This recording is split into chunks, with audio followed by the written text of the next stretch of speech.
疑惑是誤會，或是不經意，習慣無聊時會看每個字，其實每次察覺也很相似，還滿刻意欺騙的心思，描述技術令像針心針意，就算看透仍然難於啟齒，還是這故再放縱多一次，賣力去寬恕傷痛沒法治，才發現你越說越激動，是這樣痛。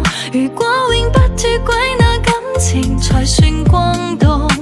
誰想要等劇終，等到不戒夠輕重，情感一朝放縱，內疚沒有功用，仍渴望你越愛越保重，別這樣用。曾經那種脫軌，最終回頭也空洞。餘生可以找到一個人攀登高峰，能記住誰伴流，遺留眼淚顫溶。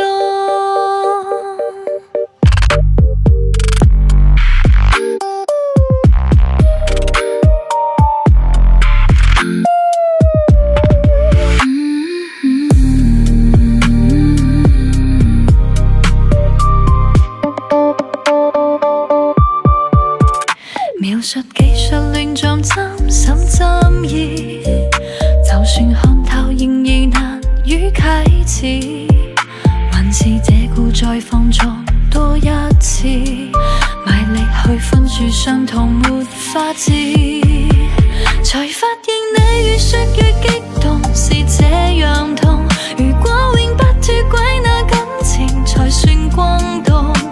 誰想要等劇終，等到不戒夠輕重，情感一朝放縱，內疚沒有功用，仍渴望你越愛越保重，別這樣用。曾經那種脫軌，最終回頭也空洞。餘生可以找到一個人攀登高峰，能記住誰伴流，遺留眼淚顫溶。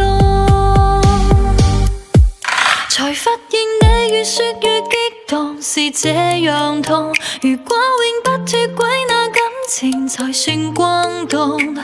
靈色已經夠鐘，怎許多兩秒溝通，情感一朝放縱，內疚沒有功用，仍渴望你越愛越保重，別這樣用。曾經那種脫軌，最終回頭也空洞。